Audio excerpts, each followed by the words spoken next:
और कर्जे के कारण, व्यापार बंद होने के कारण, नौकरियां छूट जाने के कारण वैसे भी परेशानी आई। समस्या क्या है? जो लोग रणनीतिकार हैं, जो लोग जिनकी जिम्मेदारी बनती है कि वो इस सब चीजों को देखते, उन्होंने इस पर ध्यान ही नहीं दिया।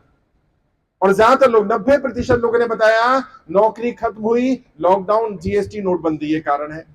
व्यापार बंद हुआ, नोटबंदी, जीएसटी, लॉकडाउन। 90% लोगों का मानना यह है ये तीन या इनमें से कोई ना कोई कारण रहा कर्जे की दलदल में फंसने का। और यहां जितने भी लोग हैं, आप भी बताइए ईमानदारी से कि सबसे बड़ा कारण क्या रहा? सबसे बड़ा लॉकडाउन ही रहा। और कितने लोग मानते हैं? हाथ खड़े करो, कितने लोग मानते हैं लॉकडाउन रहा? देखिए, और पता है सरकार के लोग क्या कहते हैं? सरकार के एक बड़े मंत्री, मैं नाम नहीं लूंगा उस व्यक्ति का, उसने ये कहा लॉकडाउन से भारत की अर्थव्यवस्था पर कोई असर नहीं पड़ा। अब बताइए, मुझे समझ में नहीं आता कि सरकार के लोग कहां जाते हैं, कहां रहते हैं, किस तरह के लोगों से मिलते हैं कि नहीं मिलते हैं, मुझे नहीं मालूम। मैं कहता हूं किसी भी मार्केट में, किसी भी बाजार में लोग अगर जाकर के लोगों से पूछ लें, 100 लोगों से पूछ लीजिए, वो 100 लोग आपको बता देंगे समस्या कितनी गंभीर है। किसी भी व्यापारी से पूछ लीजिए, व्यापारी बता देगा आज व्यापार 10% भी नहीं रहा है। लेकिन सरकार के लोगों को लगता है कि समस्या कोई है ही नहीं, या समस्या इतनी गंभीर नहीं है। अच्छा, जैसे हरप्रीत जी ने कहा, मुझे भी नहीं मालूम था कि बीमारी इतनी ज्यादा है। जब लोग हमारे पास आने शुरू हुए, जब मैंने कहा कि ठीक है मैं आपकी जानकारी इकट्ठा करके सरकार को देना शुरू करूंगा, तो मैंने कहा 2000, 4000, 5000, 10,000 लोग होंगे, उनकी जानकारी सरकार को दे देंगे और सरकार उनकी मदद कर देगी।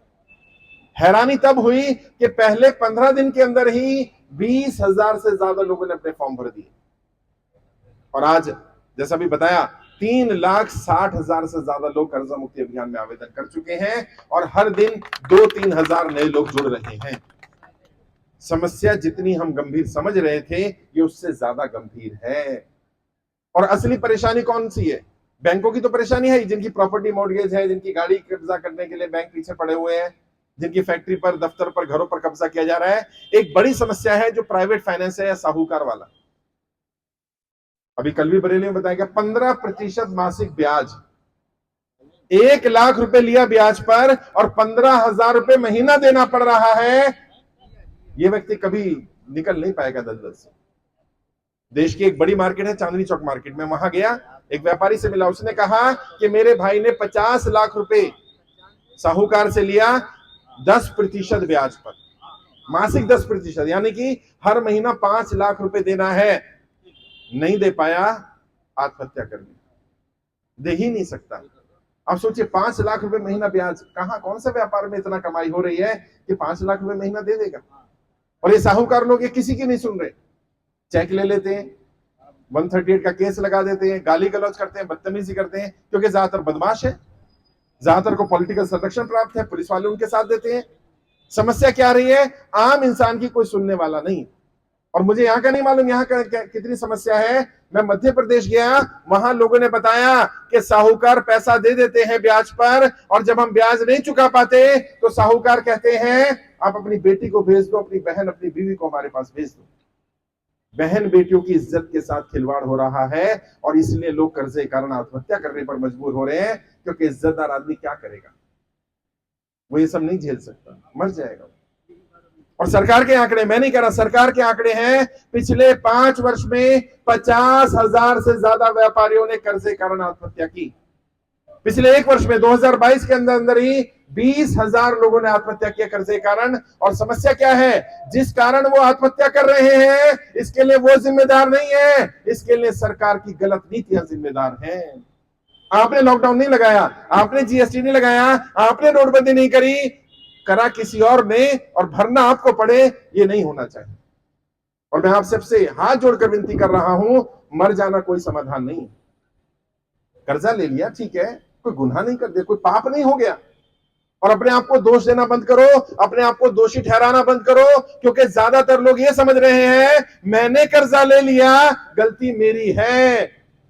गलती आपकी नहीं है, कर्जा लेना कोई गुनाह या कोई पाप नहीं है। समस्या क्या है? कमाई का साधन नहीं है। असली समस्या यह है आज भी अगर कमाई का साधन हो जाए, आज भी अगर व्यापार ठीक हो जाए, तो कर्जा कोई बड़ी चीज नहीं है।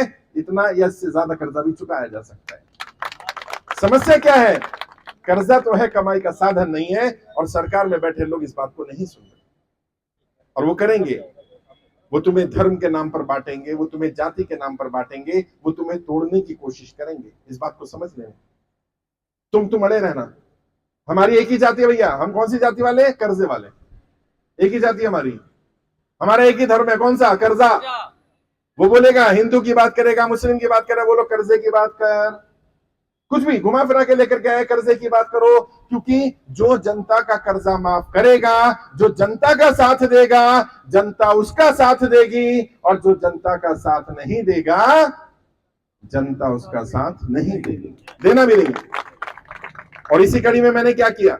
मैंने देश के सभी 543 सांसदों को पत्र भेजे, उनकी राय मांगने के लिए कि वो बताएं कि क्या जैसे बड़े बड़े उद्योगपतियों का लाखों करोड़ रुपए का लोन अंडरराइट किया जा सकता है, उनके लोन माफ हो सकते हैं, उन्हें मदद की जा सकती है, क्या आम जनता का कर्जा माफ होना चाहिए कि नहीं होना चाहिए?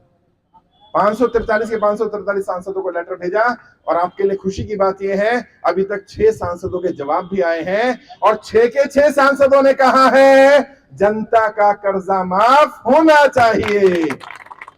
और मैं आपसे वादा कर रहा हूं, बाकी सांसदों को भी कहना पड़ेगा जनता का कर्जा माफ होना चाहिए, और जो सांसद जनता का कर्जा माफी में साथ नहीं देगा, जनता भी उसका साथ नहीं देगी। ये बात समझ में आ जानी चाहिए सबको। और जिन जिन सांसदों को लेटर भेजा गया, जिनके जवाब आ गए, उन सबके पोस्टर लगवाए जाएंगे उनकी लोकसभा में। जनता को बताया जाएगा ये सारे सांसद जनता के समर्थन में है, तुम्हारा सांसद तुम्हारा कर्जा माफी में तुम्हारा साथ देगा। और जो सांसद कहेगा नहीं, जो सांसद जवाब नहीं देंगे, उनके एरिया में भी पोस्टर लगवाए जाएंगे, और जनता को बताया जाएगा ये सांसद कह रहा है हम आम जनता की कर्जा माफी के लिए सांसद नहीं बने, हम तो अमीरों का कर्जा माफ करेंगे। तो जनता तय कर लेगी कि सांसद का साथ देना कि नहीं देना। अब बचने वाले नहीं साहब, आप जनप्रतिनिधि हो ना, आपको हमने चुनकर के भेजा, हमारी समस्या के बारे में काम नहीं करेंगे तो कैसे काम चलेगा? जनता की बात सुननी पड़ेगी, जनता की बात माननी पड़ेगी। और जिन 6 सांसदों ने समर्थन किया है, उसमें 2 भारतीय जनता पार्टी के भी सांसद है, कांग्रेस के भी सांसद है, एनसीपी के भी सांसद हैं, अलग अलग पार्टियों के सांसद समर्थन कर रहे हैं। हमारी किसी पार्टी किसी नेता से कोई लड़ाई नहीं साहब। कोई बोल सकता है कि यार आप तो,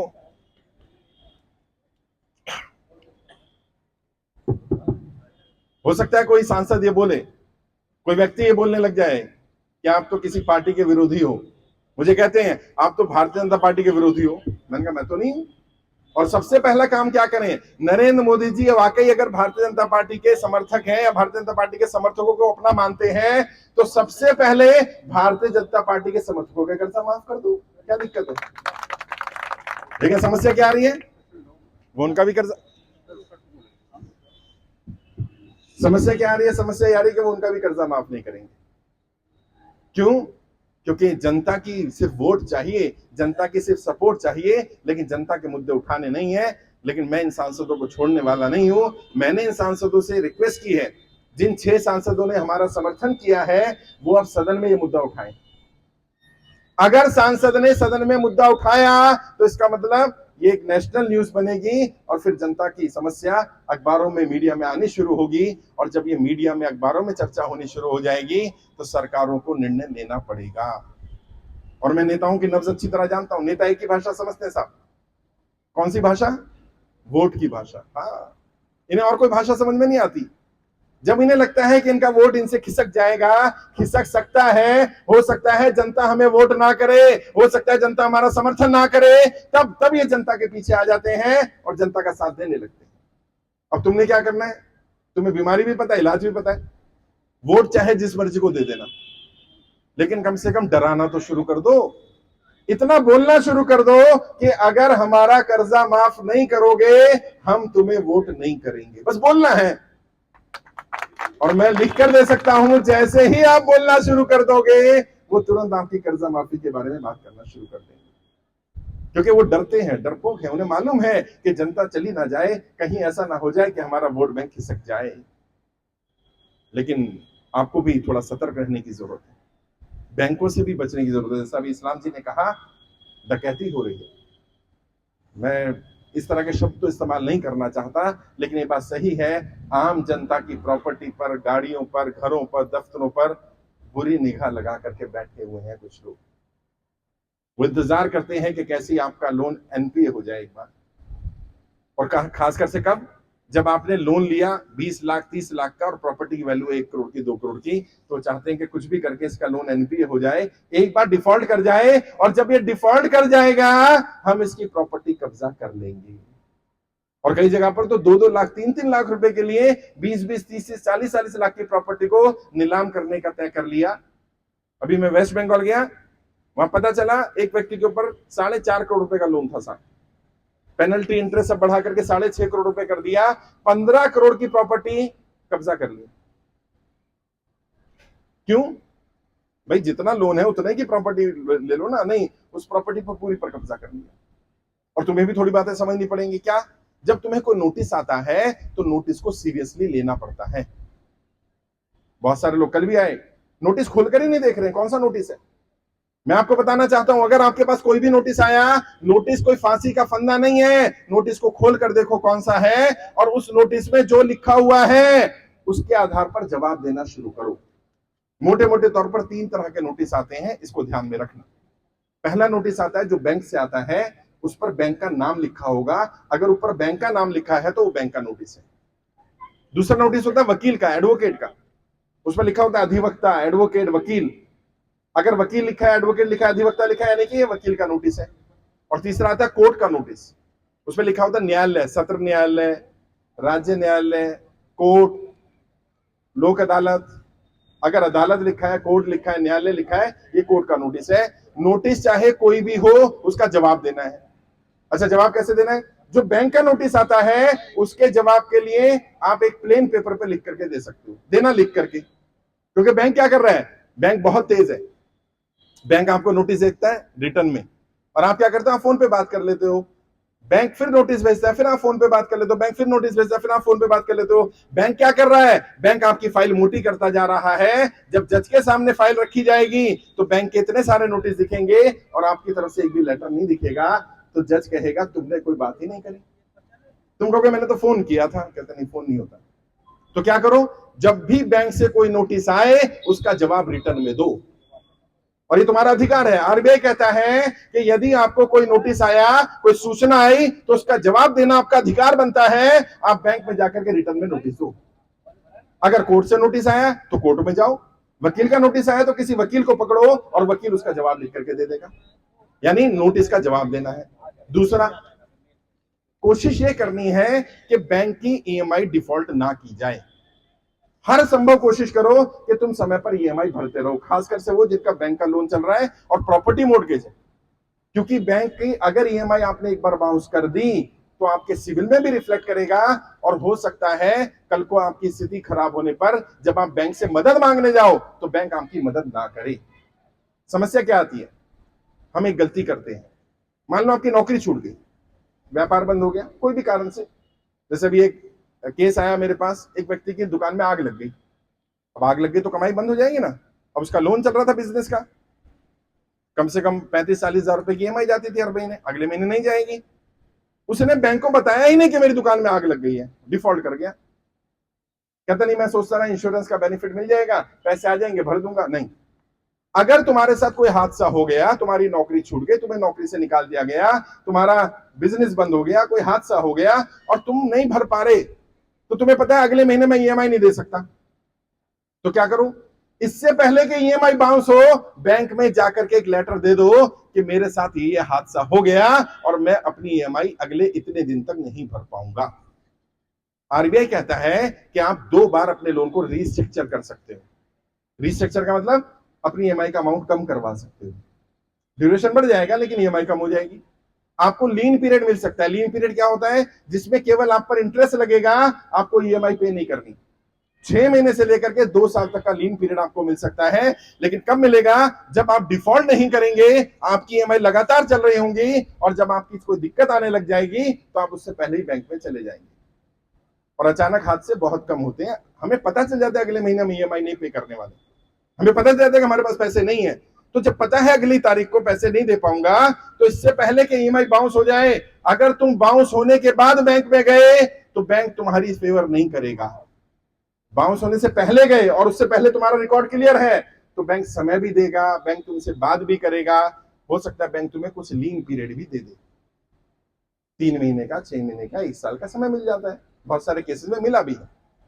समस्या क्या रही है, हम उस मनुष्य दिन का इंतजार करते रहते हैं जब तक हमारी 3 EMI बाउंस ना हो जाए। एक व्यक्ति ने परसों में लाइव आया, उसने पूछा कि सर मेरे पास मेरी EMI जाती है 35,000 रुपए की, मेरे पास 20,000 रुपए हैं, तो मैं क्या करूं? मैंने उनसे कहा आप 20,000 रुपए ही अपने लोन अकाउंट में डाल दो।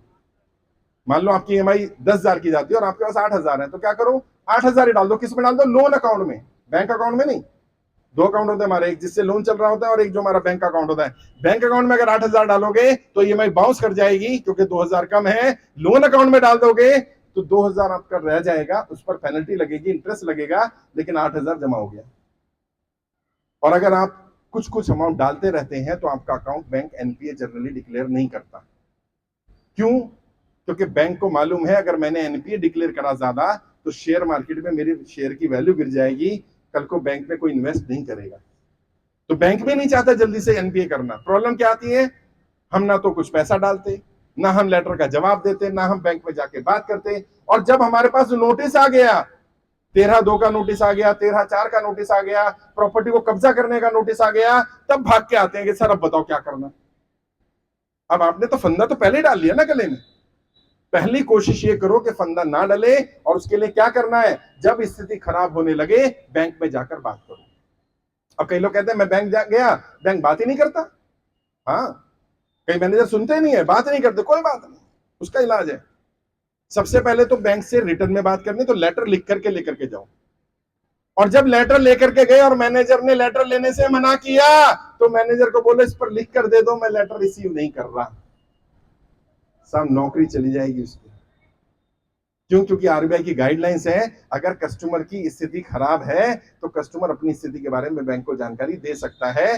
बैंक मदद करे ना करे वो अलग बात है, लेकिन लेटर लेना पड़ेगा, लेटर को बैंक मना नहीं कर सकता।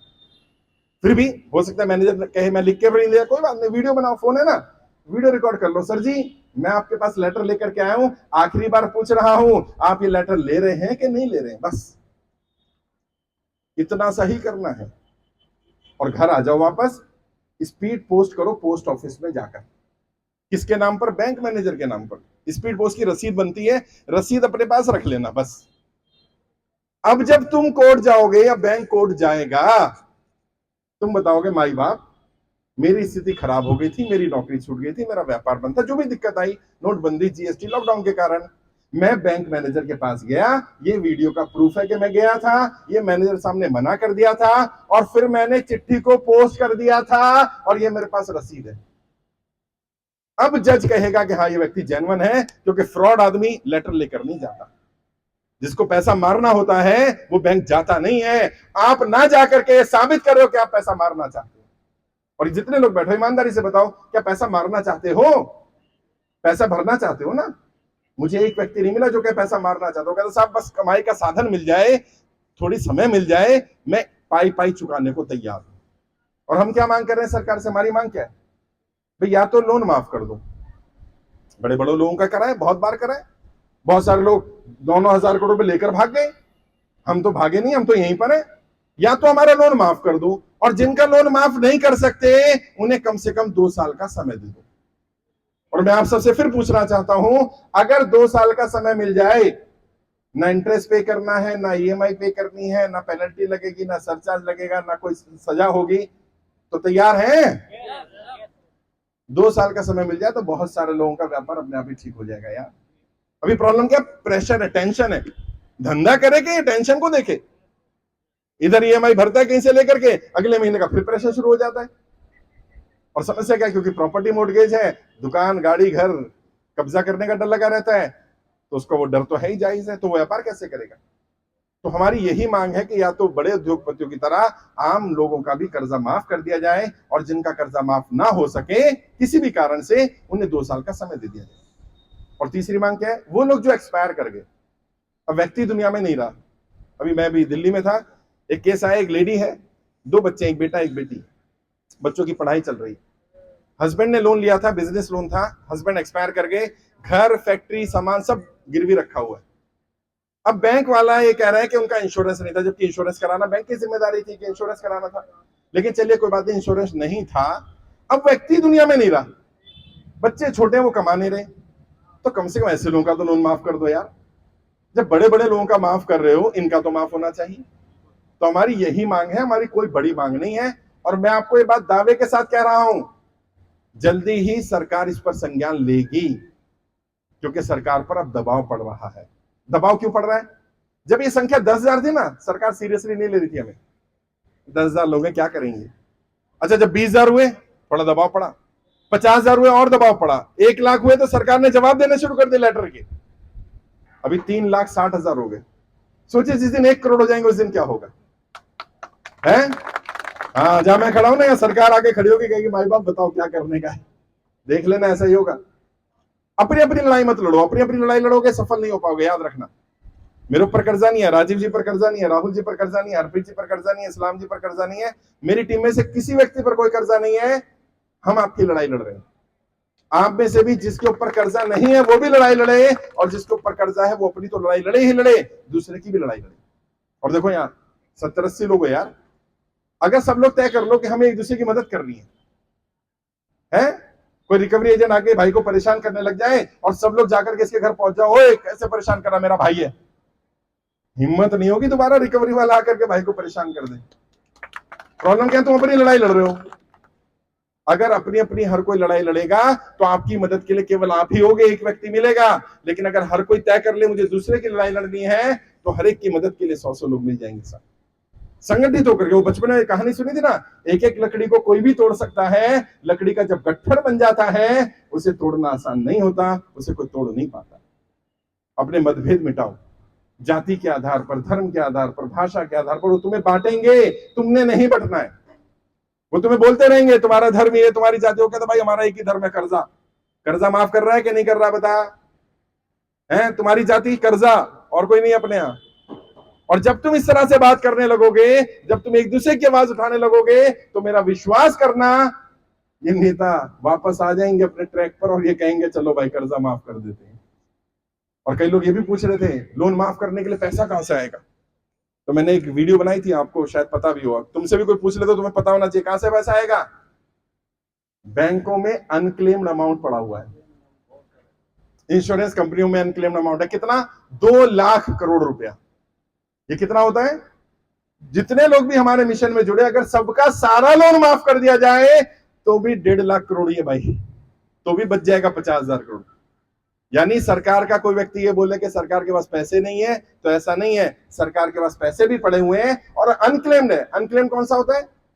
किसी ने बैंक में अकाउंट खोला, भूल गया निकालना पैसे, इंश्योरेंस कराया, एक्सपायर कर गया, घर वालों को पता ही नहीं इंश्योरेंस करा रखा है, ऐसा लगभग 2 लाख करोड़ रुपए एक्स्ट्रा पड़ा हुआ है, जिसका कोई क्लेम नहीं किया 10 साल से किसी ने। वही पैसा इस्तेमाल कर लो यार, जनता ही कर्जा माफी के लिए करना पड़ेगा। बस हम साथ मिलकर के लड़ाई लड़ेंगे। मुझे मालूम है कि कई लोगों को दिक्कत ज्यादा हो रही है, मुझे मालूम है कई लोगों को ईएमआई भरने में दिक्कत आ रही है, मुझे मालूम है कई लोगों के नोटिस आ चुके हैं। मिलूंगा आप सबसे, अगर किसी को नोटिस आया तो नोटिस भी दिखाना, बताऊंगा कौन सा नोटिस है, जवाब कैसे देना है, वकील से क्या लिखवाना है। वकील अगर कर दिया है तो वकील सही काम कर रहा है कि नहीं कर रहा, उसको भी गाइड कर दूंगा आपको, ताकि आपको पता रहे कि आपके साथ गलत ना हो जाए। मैं आपकी लड़ाई लड़ रहा हूं, और जैसे मैंने आपसे वादा किया, एक एक व्यक्ति का 1-1 रुपया कर्जा माफ कराऊंगा। बस आपने ऐसे ही संगठित होकर के काम करना होगा। अपनी अपनी लड़ाई मत लड़िए, सबकी लड़ाई लड़िए, सबका कर्जा माफ हो जाएगा। और जो मैंने नारा दिया था वही नारा है हमारा, क्या? इस बार जनता का कर्जा माफ करना पड़ेगा। हाँ, इस बार जनता का कर्जा माफ, ऐसे नहीं जोश के, जनता का कर्जा माफ, जनता का कर्जा माफ, जनता का कर्जा माफ करना पड़ेगा। हमारी कोई लड़ाई नहीं किसी से, जो पार्टी जो नेता जनता की कर्जा माफी करेगा हम उसका साथ देंगे, और जो नहीं करेगा हम उसका साथ नहीं देंगे। और ये बात सभी पार्टी के सभी नेता कान खोलकर सुन लें। अब भड़काना मुश्किल है, हमारी और कोई लड़ाई नहीं है। जैसा अभी राजीव जी ने कहा दिल्ली हो सकता है, बुला ले सरकार, अगर कोई कॉल आ जाए, मैसेज आ जाए, सरकार बुलाए, बात करने चले जाना, अपनी समस्या बताना। अच्छा ना बुलाए और हमें सरकार के यहाँ धरना देने जाना पड़े तो भी चल लेंगे, जाना पड़ेगा।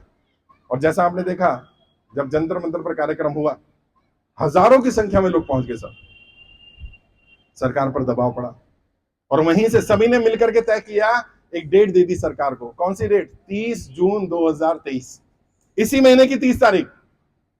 30 जून तक सरकार कोई निर्णय ले। अगर सरकार कोई निर्णय नहीं लेती है तो फिर हम निर्णय लेंगे कि हमें सरकार का क्या करना है।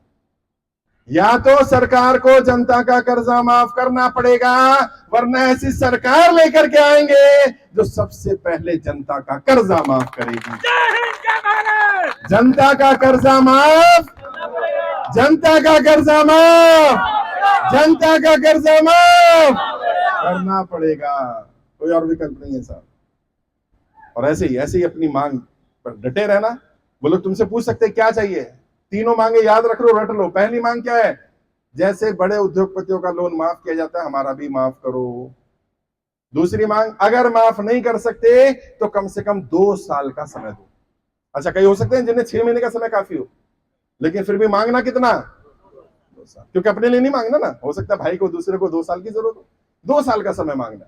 और तीसरा, जब कोई एक्सपायर कर गया है, जिसका कोई व्यक्ति दुनिया में कमाने वाला नहीं रहा, या कोई कमाई का काम साधन नहीं रहा, कोई काम धंधा नहीं रहा, उनका लोन माफ होना चाहिए। बच्चों के सर से पिता का, माता का साया अगर चला गया तो कम से उनके सर से छत ना छीनी जाए, उन्हें बेघर ना किया जाए, मैं ये मानता हूं। और ये इंसानियत की बात है यार। देखो, कोई व्यक्ति नहीं बचा दुनिया में, अब उसके बच्चों को भी हम बेघर कर दें, ये अच्छी बात नहीं है।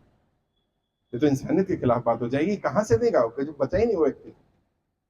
कोई गलत कदम नहीं उठाना है, कुछ गलत विचार मन में नहीं लाने, क्योंकि मैंने बार बार कहा, इसमें आपकी गलती नहीं है अगर आप कर्जे की दलदल में फंसे हैं। इसके लिए सरकार की गलत नीतियां जिम्मेदार हैं, और सरकार की गलत नीतियों की सजा अपने आप को नहीं देगी। अभी आप लोगों की दुआ से, आप लोगों का साथ, आप लोगों का प्रेम मिला, पिछले 10 महीने में 20,000 ज्यादा लोगों को हम आत्महत्या करने से बचा चुके हैं साहब। और हर जगह लोग मिलते हैं। कल भी मुरादाबाद में लोग मिले, बरेली में लोग मिले, कहते साहब आज मैं जिंदा हूं, आपकी वीडियो देख ली थी, उस वीडियो ने मुझे बचा लिया, वरना मैं दुनिया में नहीं होता। ये उस परमपिता परमात्मा का, उस खुदा, उस भगवान, उस वाहेगुरु, उस अल्लाह का आशीर्वाद है कि मेरी बात किसी को समझ आ रही है। अभी तक क्या हो रहा था? अभी तक लोगों को लग रहा था मैं अकेला कर्जे की दलदल में हूं। जब यहां आकर इतने लोगों से मिलता, तो तेरी मैं अकेला नहीं हूं भाई, बहुत सारे। और मेरे को एक व्यक्ति ने कहा दिल्ली में, कहते सर आपने कुछ करा के नहीं करा, कम से कम एक काम तो कर दिया, हमें संगठित कर दिया। अब हमें लगता है हम अकेले नहीं है, कोई है हमारा जो हमारी बात समझ सकता है। क्योंकि साथियों, सच्चाई पता है क्या? कर्जा एक ऐसी बीमारी है, सहा भी ना जाए और कहा भी ना जाए, किसी को बता नहीं सकते साहब, रिश्तेदार तक को नहीं बता सकते। ऐसी जगह हस्बैंड ने वाइफ को, वाइफ ने हस्बैंड को नहीं बता रखा कितना कर्जा है, क्यों? पता चला छोड़ ना दे, कर्जे में फंस गया है तुम। अच्छा, रिश्तेदारों को पता चल जाए अगर आप कर्जे की दलदल में फंसे हो, तो रिश्तेदार आना जाना मिलना बंद कर देते हैं। ऐसी समस्या जब जिसके बारे में पता चलने पर लोग दूर भाग जाते हैं, व्यक्ति किससे जाकर कहे? कोई है ही नहीं सुनने वाला। और सब क्या कहेंगे? तुम्हारी गलती है, तुमने कर्जा क्यों लिया, कर्जा लेने। सब समझदार बनते।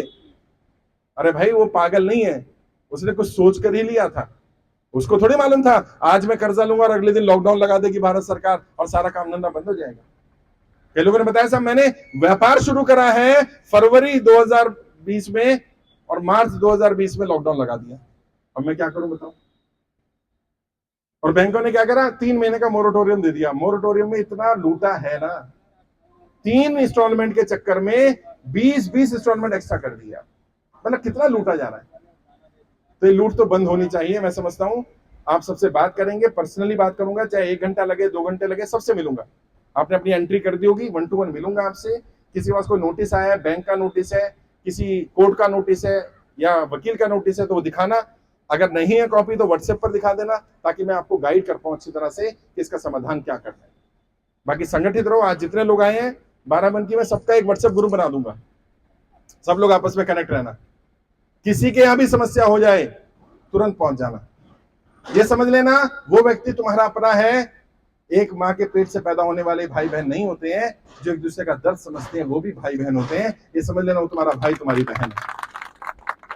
अगर सच बता रहा हूं, इंसानियत के नाते उस परमपिता परमात्मा को, खुदा, भगवान, वाहेगुरु, अल्लाह, जो भी कहो उसको, अगर उसमें थोड़ी सी भी आस्था है ना, वो ये कहता है कि इंसान इंसान के काम आ जाए, इंसान इंसान की मदद करे, उससे अच्छा इंसान कोई नहीं हो सकता। एक दूसरे की मदद करो, बस एक दूसरे का साथ दो, एक दूसरे का सहयोग करो। और अगर मानो तुम्हें कोई फोन कर रहा है, हो सकता है तुम बैंक वाले से अच्छी तरह बात ना कर पाओ, लेकिन दूसरे वाला उससे अच्छी तरह बात कर ले।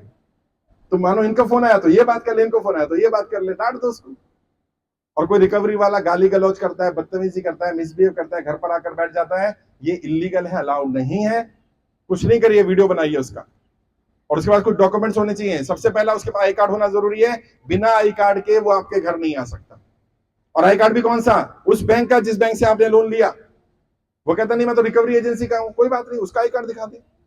और अगर वो रिकवरी एजेंसी का है तो आई कार्ड के साथ साथ उसके पास वर्क ऑर्डर होना चाहिए कि इस बैंक ने इस कंपनी को काम दिया है रिकवरी का, प्लस विजिट लेटर होना चाहिए। बैंक में 100 एम्प्लॉई हैं, 100 के 100 तुम्हारे घर आ जाएंगे क्या? जिसको विजिट लेटर होगा वही आएगा ना, तो उसको बोलो विजिटिंग लेटर दिखा, तेरे को मेरे घर भेजा है तो कोई लेटर होगा ना, दिखा लेटर कौन सा है। और अगर वो लेटर ना दिखाए, उसे बिठा लेना, पुलिस को बुला लेना कि भैया ये तो नकली आदमी है, साबित कर दो। फिर रिकवरी एजेंट के पास डीआरए का सर्टिफिकेट होना जरूरी है।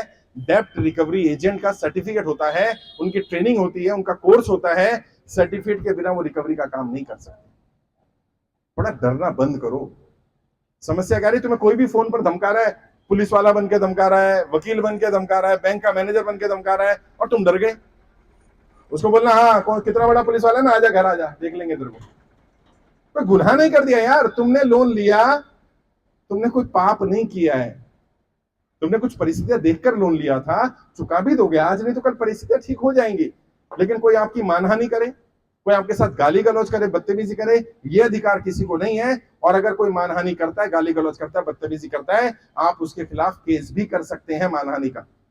मानहानि के केस में 2 साल तक की सजा भी है, और आप कंपनसेशन की भी मांग कर सकते हैं कि इन्होंने मुझे मेंटली टॉर्चर किया, इनके कारण मेरा व्यापार बंद हो रहा है, इनके कारण मेरे पारिवारिक संबंध खराब हो रहे हैं, इनके कारण मेरी सेहत खराब हो रही है, क्योंकि मुझे लगातार कॉल कर रहे हैं, मैसेज कर रहे हैं। अलाउड नहीं है सब चीजें। बैंक क्या करेगा? नोटिस देगा, केस करेगा। ऐसे थोड़ी होगा कि रिकवरी के लिए बदतमीज लड़के लड़कियों को बिठा रखा है और ऐसी गाली गलौज करते हैं, इतनी बदतमीजी करते हैं कि मतलब आप आम इंसान तो गालियों से मर जाए यार। कोई बात नहीं, देखूंगा अभी जो नोटिस आए वो भी देखूंगा, और किसी का अगर कोई किसी के साथ बदतमीजी किया, मिसबिहेव किया, उसका भी इलाज करेंगे। घबराना नहीं है, परेशान नहीं होना। मैं बार बार कह रहा हूं, लंबी लड़ाई है, समय लगेगा, लेकिन ये कंफर्म है हम इस लड़ाई में जरूर सफल होंगे, क्योंकि हमारी मांग जायज है, हम कोई नाजायज मांग नहीं कर रहे। जब बड़े बड़े उद्योगपतियों का लाखों करोड़ रुपए का लोन राइट ऑफ हो सकता है, राहत मिल सकती है, तो आम जनता को क्यों नहीं? हमारी तो इतनी सी मांग है। और मैं फिर एक बार आप सबसे पूछना चाहता हूं, क्या जनता का कर्जा माफ होना चाहिए कि नहीं होना चाहिए? ऐसे नहीं, जोश है ना जी, जनता का कर्जा माफ होना चाहिए कि नहीं होना चाहिए? जनता का कर्जा माफ होना चाहिए कि नहीं होना चाहिए?